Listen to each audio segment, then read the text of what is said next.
My today's lunch is plain rice, salad, পাট শাক, mutton, egg soya curry and দই। ও ভুলে গেছি, চিচিঙ্গা ভাজাও ছিল।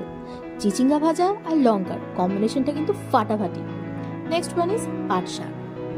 পাট শাক যদিও খুব একটা ভালো লাগে না, কিন্তু তেতো তেতো আবার মন্দও লাগে না। এবারে পালা লাল লাল ঝাল ঝাল মাটন কারি। কার কার সানডে স্পেশালে মাটন আছে জানাতে ভুলো না যেন। একদম কিলার কম্বো, একটু আলু, একটু মাটন আর একটুখানি পেঁয়াজ। আর কি লাগে? সানডের দুপুর আর মাটন হবে না, এটা কি কোনোদিন হয় নাকি?